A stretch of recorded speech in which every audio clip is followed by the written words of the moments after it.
Y'all, I don't even know where to begin. Welcome, it's Eric Erickson here, News 95.5 AM 750 WSB after the Beeble. I just feel bad for those of you who have been stuck dealing with this water main situation. Good gracious, the Buford Highway, wow, all the businesses that had been closed, the damage done, just crazy. Reminder of infrastructure. By the way, the president's infrastructure spending plan appears to be dead in Congress. I guess I can start there. He doesn't have enough Republican support. Now, why? It's a multi-trillion-dollar spending package, but the way the president and the Office of Management and Budget budgeted this, they made it look like less than $1 trillion spending package. And the way that they did it was to say they would get outside investment from private businesses to help them. It doesn't look like that's taking shape. No private business wants to play a role in it, and so the only way to get it through is full government funding, and the Republicans voted against Obama's trillion-dollar infrastructure plan. They're certainly not going to vote for a $1.5 trillion infrastructure plan, even from President Trump. I guess I should say, by the way, it is Eric Erickson here on News 95.5 AM 750 WSB. If you want to subscribe to the podcast, and that's a great way to help us out here, you can text the word show to 444-999. We even strip out the traffic and ads and whatnot. But you should be listening live because the traffic and the weather is what gets you home and keeps you sane. Now, we got other stuff we got to talk about tonight, including Gary Cohn out at the White House. Here's the thing. I'm old enough to remember news stories about Gary being the replacement for John Kelly, that John Kelly was going to be out and Gary was going to replace him, except that was 2 weeks ago. Those were the headlines we were talking about 2 weeks ago. General Kelly on his way out, Gary Cohn to replace him. And that's not happening here, folks. That's not happening. Gary's gone. General Kelly's staying. Maybe General Kelly pushed him out the door. Doesn't look like that, though. From all of the reports overnight, what is being said is that he told the president, if the president went through with his tariff plan, Gary would quit, and he did. Now, it is worth noting, and I think it is a smart thing to say, that there's no reason for the president to fill this position. We have a Council of Economic Advisors. The Council of Economic Advisors is in charge of producing the objective statistical data by which the president, the Secretary of Treasury, and the National Economic Council can make its decisions. The Council of Economic Advisors is what is largely in charge of putting out the inflation numbers, the deflation numbers, the unemployment rate, all of those sorts of things. They kind of oversee that. They ensure that it is free of political tampering as best they can. Wasn't quite the case during the Obama administration, but nonetheless, that's not the National Economic Council. The National Economic Council was created by Bill Clinton during the 92 recession. It was something he promised to do in 93. He did it by executive order, creating this organization, the National Economic Council, that was supposed to be the economic version of the National Security Council. The problem is that all of the powers of the chairman of the National Economic Council are the powers already retained by the Treasury Secretary. And even members of the National Economic Council have come out in the last decade and say, we don't really need this position. It was to keep a campaign promise in 1993. If the president really wants to cut government, one of the great ways to do it would be to cut this job and the surrounding bureaucracy. He could save real money. It's not a position that's needed. And in fact, Gary Cohn, we now know, told the president he wasn't even using 80% of his brain capacity. He wasn't being challenged, and it didn't really seem like it was a useful position. He was just in the White House and had a title. So maybe save some money there and maybe use all the money saved to help build the wall. We'll see. Okay, when we come back, we got a lot more we got to get into, and it's including a lot of news from Georgia, including Atlanta. Is it setting a trend nationwide on marijuana laws? There's some data out there that suggests it is. I'll tell you about them when we come back. An official brief Profit Center timeout to thank a sponsor, Man Crates. I'm drinking a beer, and it is in my custom pint glass with my name on it, my beer glass. I've got 6 of them, and I got them from mancrates.com. It is the website to go for the impossible gift person, the guy who you want to get him something awesome, and you're just not sure. You got a birthday coming up, you want something, you want to recommend someone, go there to get something for you. Mancrates.com really is awesome. They've got stuff if you're into grills, if you're into home cooking, brewing, distilling, if you're into sports, hunting, fishing, you name it. They've got a Man Crate for you. In fact, Man Crates has gifts for every type of guy, and it's shipped in a wooden crate. You can go to my Instagram page and see the video of mine when it came. They even ship it with a crowbar. You pry it open yourself. It's really cool packaging. Hundreds of gift options, so finding the perfect Man Crate, it's really simple. You go to mancrates.com/Eric, ERICK. You find the unique gift like the adventurous knife-making kit for the hands-on guy or the whiskey appreciation crate. They've got thousands of 5-star reviews. Every Man Crate comes with a 100% satisfaction guarantee. I love my beer glasses. They even, when they shipped them to me, they shipped beer nuts and peanuts, you name it. Got great little gifts. Had bar snacks for my friends when they came over. So tell your wife, your girlfriend, your mom, whoever you know you want a gift from them, or you want to get a gift for someone. Go to Man Crates. You'll get 5% off at mancrates.com/Eric. Limited time offer, 5% off right now at mancrates.com/Eric. That's Man Crates, mancrates.com/Eric. Thank you to Man Crates for sponsoring the show. I'll get to the marijuana stuff in just a minute. Welcome back. Eric Erickson here. A piece of legislation is making its way to Governor Rick Scott's desk in Florida, and I wish Republicans in Georgia had the sense to do this. It is a law that would get rid of the spring forward fallback nonsense for daylight. Now, here's the thing, though, and this is important. Florida would do it differently from the other places in the United States. American Samoa, Guam, Puerto Rico, the Virgin Islands, and Arizona and Hawaii do not recognize daylight saving time. They recognize standard time, and they're allowed to recognize standard time. So there will not be spring forward. This coming Sunday is spring forward in the United States. You will lose an hour of sleep.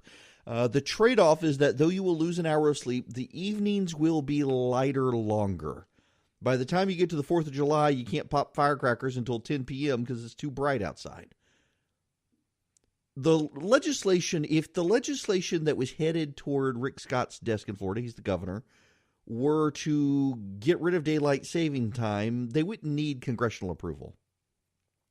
But they're doing the Sunshine Protection Act, which I think is a great idea. It passed the state Senate 33-2 after sailing through the House of Representatives in Florida on bipartisan support, and it would make daylight saving time permanent. So, in other words, Florida would spring forward and then never fall back. So it would be completely out of sync with everyone else. Again, there are states that refuse to spring forward, and they're just always in regular time. Florida wants to spring forward into daylight saving time and then never go back. Why? Because they believe it would help their tourism industry. Florida would stay brighter longer in the evening, so businesses that close at 9 p.m. Would be open next week till 10 p.m. They'd still call it 9 p.m. Or no, they'd call it 10 p.m. But yeah, you see what I'm saying. I don't know how they would actually implement it. Maybe they'd still 9 p.m., but 9 p.m. in Florida would be lighter longer, not just during the summer, but in the fall and the spring as well. I mean, for example, the time that you see right now, just look outside right now, and this is the time it will be an hour from now next week. So as we get here towards 5:30, this will be 6:30 next week. And Florida wants that all year long. I don't blame them. I like falling back because you get that extra hour, but I think you spring forward and you keep your daylight hours longer. And I realize there are some people who say, oh, but kids standing and waiting for the bus at dark. Well, stand with your kids and keep them out of the street so they don't get run over. That's not hard. But, I mean, it would sure make, like, my kids' Little League practices and stuff a lot easier and all that in the evening. I like this idea from Florida, and it's bipartisan support, overwhelming support. Rick Scott looks like he's going to sign it as well. Maybe Congress will act and we can get rid of the spring forward fallback nonsense altogether. Welcome back. 39 after the hour. Eric Erickson here. So there's actually an interesting story in the AJC today. Is Atlanta a marijuana trend? Now, in fairness, it's in Politically Georgia, the AJC's section for politics on their website. A publication called theleafonline.com. It's a pro-marijuana publication, online publication, says that when Atlanta announced in October it was reducing marijuana enforcement and penalties, it kicked off changes in cannabis enforcement around the country. By February, Albuquerque, New Mexico, East Baton Rouge, Louisiana, and Jackson, Mississippi all decided to follow Atlanta's lead. What Atlanta had done in October is they eliminated jail time and reduced penalties on possession of small amounts of marijuana. So they reduced the financial penalty for possession of an ounce or less from $1,000 to $75. Jail time was reduced from 6 months for possession to 0 time in jail for an ounce or less, which is a growing trend, I think, now. This group seems to suggest Atlanta, as far as states where there is still against the law to have marijuana, Atlanta's kind of leading the way. I wouldn't be surprised to see other cities around the country adopt this. And I've got to tell you, the more statistics I see out there, I'm not sure that I am overwhelmingly in favor of this rush for recreational legalization. I still think we ought to let it play out a little longer in California and Colorado and Washington and Alaska than we have. But in fairness, it has been going on there now for a while. California only legalized recreationally in January. Colorado, Washington, and Alaska have had it for a while. And we're not seeing the deleterious societal effects that a lot of people claimed we would, that I was worried we would see. And there are a whole lot of people, particularly in the black community, who are in jail for nothing more than marijuana. And I'm wondering if their time could be better spent elsewhere in society and that space freed up in prisons for other things. I think we're getting closer and closer to a point towards legalization in Georgia. And whether you think it's a good thing or a bad thing, that's feel free to disagree with each other. I'm not sure. I don't have a real strong position on this. I used to be very, very adamantly against, and now I'm not so sure just because I'm looking at these other states and don't see all the massive problems. But I don't support it. It's just I'm not strongly opposed to it. It is interesting, though, that what Atlanta is doing is being embraced around the nation, a real trendsetter on this particular issue of lowering the penalties. And part of that has to do with, and what these other cities are determining, is they got more things they got to worry about than someone caught with less than an ounce of weed in their pocket. They've got crime rates, they've got traffic issues, they've got corruption issues, and their time is better spent elsewhere. And so that's what they're doing. I'm sorry. I was going to go on to something else now. I wasn't going to dwell on the thing, but talk about coincidental timing. There's breaking news on it that just crossed from the Politico. Illinois' cannabis candidate accused of abusing women. So there's a Democrat running in Illinois. His name is Benjamin Thomas Wolf. And he shot a commercial of him smoking weed. And that is his campaign commercial, is he's smoking a joint, basically saying this is no big deal, this is nothing the federal government should be involved with, I smoke this all the time, I'm not hurting anyone, and it's one of his core issues. Well, he's now been, I thought I read he was gay too, so that this makes it even more confusing. I don't know. It's maybe he's not, maybe I misread that. He's a former FBI agent, apparently. I thought I read he was, maybe I didn't. I don't know. Anyway, but yeah, he is called the cannabis candidate, and now he's being accused of abusive behavior toward women and claims he inflated his resume. Wow, perfect timing on that story coming out for this. Now, when we come back, I do want to talk about Texas. We got to talk about Texas because of the relevant Georgia angle there and some of the media coverage out of Texas and how it applies to Georgia. We here in Georgia are familiar with this nonsense, and now it's happening at a larger scale. Okay, I'm putting this here in the short segment before the next hour when we'll talk about Texas. Stormy Daniels has filed a lawsuit. This is the adult film star. She has filed a lawsuit claiming that her hush money arrangement is null and void because the president never actually signed it.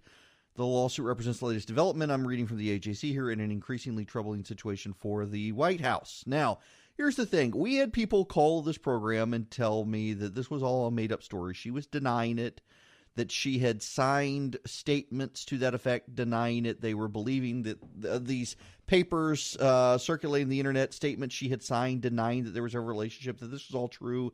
And I was trying to tell them that she hadn't actually confirmed this stuff, but nobody wanted to believe me because you're a Trump hater, you're never Trump. Here, ladies and gentlemen, she has filed a lawsuit under oath in a court of law claiming that, in fact, she had a relationship.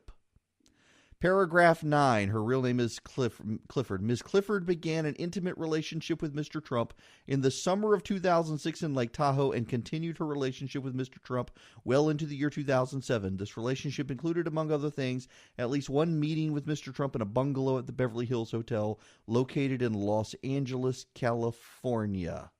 Around the time of the Access Hollywood tape, Ms. Clifford sought to share details concerning her relationship and encounters with Mr. Trump. After discovering her plans, Mr. Trump, with the assistance of his lawyer, Mr. Cohen, aggressively sought to silence Ms. Clifford.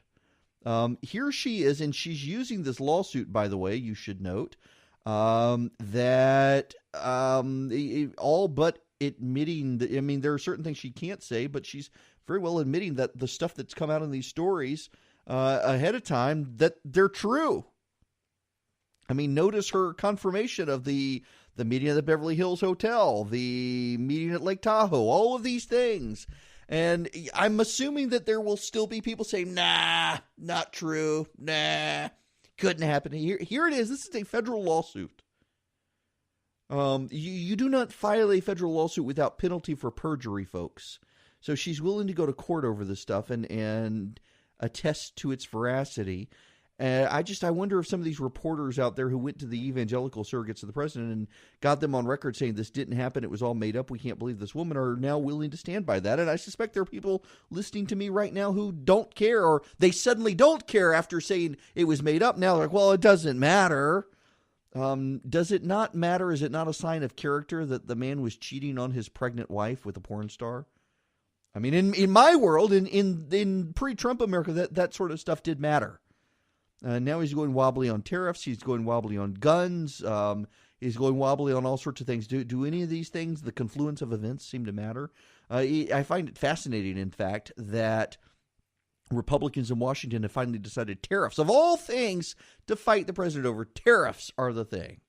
Just bizarre what these people in Washington pick as their hills to die on. Okay, when we come back, Texas, what it means and what it doesn't mean. There's a whole lot of bad analysis out there in the press, turning it all into anti-Ted Cruz fan fiction. I'll break it down when we get back. We are back, 9 after the hour. It's Eric Erickson here, News 95.5 AM 750 WSB, the nation's most listened to news talk station. The phone number 404-872-0750, 1-800-WSB Talk.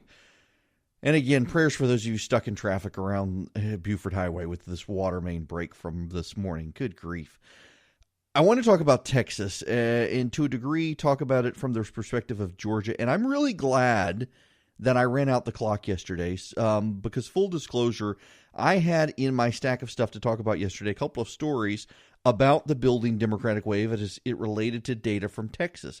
And I have told you guys several weeks ago that Democratic turnout was up over 100%. It was a 105% increase in Democratic turnout in Texas. That story was in the New York Times. It was at CNN. It was at the Washington Post. It was mentioned on Fox News. It came from a respectable outfit looking at this information, not from a partisan source. And they left out a key data point, and that was that this is from the 15 cities in Texas, not Texas statewide. Now, that's still relevant data, and we shouldn't dismiss it. And let me deal with that first. The media has been using that data in the last 72 hours to really say Ted Cruz is in trouble in Texas. The reality is that there are some House races that Republicans are going to lose in Texas. If this trend holds, this level of surging of Texas Democrats shows a massive level of enthusiasm that hasn't been there before, and some House seats could be in jeopardy. This goes back to losing the House. Has nothing to do with the Senate. But as you can imagine, in the last 72 hours, a lot of liberal journalists who hate Ted Cruz have turned this into fan fiction, anti-Cruz fan fiction. And were convinced that Texas was going to turn blue. We see this in Georgia on a regular basis. I read y'all the story out of the Politico just at the end of January about will Georgia turn blue this year, talking about Stacey Abrams as a very viable candidate. Now, you need to know that Stacey Abrams is, in my mind, the most formidable candidate the Democrats have put forward against the Republicans in Georgia in a while, because she is self-deprecating, she's humorous, she comes across as very reasonable, even if I disagree with her on policy. She is one of the best interviews I've done in a long time. I have interviewed now every gubernatorial candidate. Stacey Abrams, hands down, one of the best interviews I have ever done with anyone, regardless of who that person is or what the topic is. She was deprecating, at ease, very funny, very relatable, and she's going to be someone, if she's the nominee. I was very much impressed with her interviewing. Now, that said, she's not going to win. Georgia is not there yet, and Democrats have all but conceded the point privately. Georgia is not a place where Democrats think that they can, despite what the media says. Texas, though, is in the same boat. The Republicans in Texas dominated turnout yesterday. I mean, they had a 3-1 vote advantage, which you would have never known had the media not clarified this 105% turnout that only represented 15 cities in Texas. The turnout in Dallas and Houston and Austin and San Antonio, parts of Midland, the Fort Worth area, and a few other areas in Texas, Democrats turned out in ways they hadn't in the past. For suburban Republicans in Congress, that's troubling. For everybody else, no, there's not a blue wave hitting Texas, like some people said. Now, why is this all important, and how does it relate to Georgia? Well, I just gave you a little foretaste of that. Okay, so here's why we in Georgia need to care about Texas. One, we do need to pay attention to the suburban trend lines, and they're not good for Republicans. But two, we need to pay attention to the statewide trend lines, and they are good for Republicans, even here in Georgia. This mass pressure to say that we've got to moderate in Georgia, we've got to be more Democrat, whatnot. The conservatives did well statewide in Texas last night. You know, they said Ted Cruz was going to have stiff opposition in his primary from people who didn't like that he was such a conservative firebrand. In fact, he had two prominent people run against him, Stephen DeStefano and David Broussard, I think. I can't remember anyway. Lawyer in Houston. Got a lot of media coverage for him to be the anti-Ted Cruz, the reasonable Republican moderate. There were 4 people who ran against Ted Cruz in the Republican primary. None of them got above 90,000 votes. Ted Cruz got more votes than all of the Democrats combined last night. And Democrats can say Beto O'Rourke, it was really Robert, is some sort of major candidate against Ted Cruz. That's not really true. And the turnout last night showed it. When the most partisan folks turn out and the Republicans turn out, the Republicans in Texas still get 3 times more votes minimum than the Democrats do.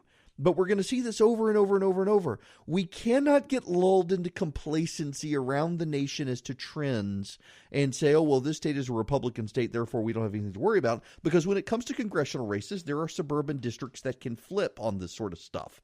But statewide, it becomes harder and more problematic. I think there is a real key takeaway here in Texas, though. And it is a takeaway that the media should pay attention to. Media biases against Republicans shaped the narrative that Republicans in Texas were in danger. The media wanted to believe that the Republicans in Texas were in danger. Now, this is not November, and I already hear some reporters saying that this is not November, except these very same reporters were saying that we needed to pay attention to the massive turnout of Democrats in Texas, and it didn't happen outside of 15 metropolitan areas. It didn't happen, and those 15 metropolitan areas were not enough to offset the gains Texas Republicans showed elsewhere. We're going to see that in Georgia. That's the point. In Georgia, you're going to have reporters looking. I mean, we already saw it with the Jon Ossoff race. They were looking at Democrat intensity, convinced that Jon Ossoff was going to win. A lot of Republicans, likewise, convinced Jon Ossoff was going to win. They threw everything at that race. Democrats were overwhelmingly energized, and they still couldn't beat Karen Handel with maximum Democratic turnout. Even in a special election, all eyes were on that district. There were no distractions. There were no other races. You had all of the volunteers, everything. But yet the media narrative is shaping up yet again. Karen Handel has more people running against her. And if you read a lot of your local news coverage of this race, you would think Karen Handel was in trouble again. She wasn't in trouble the first time, it turns out. Maximum Democratic intensity, massive turnout from Democrats, did not help Jon Ossoff win that race. Now, are there some races to be concerned about? Well, yes, there are some races to be concerned about, even here in Georgia. Rob Woodall has a race that Republicans have to watch. The reason being the Democratic shift in Gwinnett County that has been well documented for the last decade. If Hispanic and black voters and Asian voters do show up overwhelmingly in that race, Rob Woodall could lose. The question is, will they turn out? And we're not seeing massive spikes in turnout right now. Do Republicans need to have some takeaways here and start doing some damage control? Yes, absolutely. If the Democratic turnout and Republican turnout were what they were in Texas last night, you would have a couple of Republicans who should not lose actually lose. It's just those Republicans are not the ones the media's been telling you should lose. Greg Abbott and Ted Cruz, the statewide race holders in Texas, like the statewide Republican race holders in Georgia, really don't have a ton to worry about. You would never, ever know that, though. You would never know that from the media coverage. Is it any wonder no one really pays attention to the media anymore? Y'all, I want to take a quick time out to thank one of our sponsors this week. It is Beachbody On Demand. Now, you know the Beachbody name. You may not be familiar with the brand directly, but you know P90X, Insanity, 21-Day Fix, T25, the 3-week yoga retreat. They've moved to a digital platform, so you're not buying DVDs anymore. You can web-enabled, get it on your phone, get it on your tablet, even get it on your TV. They've got a great Apple TV app that I use. Why do I use it? Well, of all things, yoga. Now that I'm over my 40s, I've had my doctor recommended it, and I need to stretch more. And I've been doing a fitness routine just because I'm trying to get myself back in shape for more TV and travel demands. And, you know, Beachbody On Demand has some great products. Their yoga plan for me that I do with my wife has come in real handy. I have a ton of friends who do P90X. Beachbody On Demand, it's really convenient. You can get it on your computer, your TV, your tablet, your smartphone, any web-enabled device. You don't have to go to the gym or schedule a class. Everything is right there. You can even do it in your hotel room, which I do it in my hotel room. It's also very affordable. You can try their great program, all 600 workouts and nutritional information for free, plus your annual subscription is cheaper than a gym membership. Here's what you do to give it a try, and I do recommend just give it a try. See what they offer. Right now, you get a free trial membership when you text ERICK, E-R-I-C-K, to 303030. That's right, ERICK, E-R-I-C-K, to 303030. You get full access to the entire platform for free. All the workouts, nutrition information for free. All you got to do is text ERICK, E-R-I-C-K, to 303030. Thanks to Beachbody On Demand for sponsoring the show. I want to tell you about my favorite candidate running for Congress this year because it's somewhat indicative of we're up after this segment because we got a basketball game, and I'm glad because it'll allow me to get to Little League practice tonight in a timely manner without Christy having to take Gunner and me meeting them there. So my favorite candidate running for Congress this year was on the ballot last night in Texas in the 21st Congressional District. His name is Chip Roy. He's been on this program before. He is a longtime friend of mine. And he was on the ballot last night. He was on the ballot. And he went to his kid's Little League game instead of having a victory party. There was a victory party for him, but they all knew he wasn't coming. If he did come, it would be late because he wanted to be out on the field watching Charlie, his son, play Little League. That's the sort of people we need to send to Congress. That they're not into the trappings of it. He would much rather spend time with his kids and feels convinced to run. And it wasn't one of those things where you're thinking, oh, no, he probably knew he wasn't going to win anyway. So by wow, he came in first. He's headed into the runoff. He got 20. There were, I want to say there were 18 candidates running in the race. There was a massive number of candidates running, and he came in first with 27% of the vote. So he will be in the runoff. But he was much more interested in his kid's Little League game last night. His kid, Charlie, wound up winning as well in his Little League game. And we need people like that. You know, back before we had the primary system, when it was actually party conventions that picked candidates to go to Washington for the parties, the average time spent in Washington for a member of Congress was only 6 years. After 6 years, parties tended to say, okay, you know what? You've been our congressman for 6 years. Time for someone else. That number has gone up now to almost 18 years, I think, the last time I saw it for a member of Congress. I really think primaries do nothing but help prop up the status quo. And if we went back to a day and age where we didn't have primaries, but each party got to, in conventions for that congressional district, pick their nominee, that, would we get more fringy candidates? Absolutely, we would. But they would have to go up for a vote in the general election to the people. But let the parties do it and say, you know what? You've done it too long. There's your way to get term limits without having to amend the Constitution. Because we need regular guys like Chip, who went to his kid's Little League game in Washington. ChipRoy.com, ChipRoy.com. Chip Roy, good friend of mine. He's been a friend of, he and his wife Kara have been friends of Christie's and mine for a long time. Really excited for him to go to Congress. He is absolutely small government. He makes me look like a raging liberal on a lot of these small government issues. He's absolutely won't vote for a budget, opposed to growing government, hardcore conservative. I love the guy, and I love that he would rather be at Little League. I'm excited for him. Okay, we've got a UGA Vandy game coming up. If UGA wins tonight, so if you don't want to hear me on the air tomorrow night, you better root for Georgia. But if UGA wins tonight, they'll play again tomorrow afternoon in drive time. If they lose tonight, they're done. So you base your rooting accordingly, and maybe I'll see y'all tomorrow.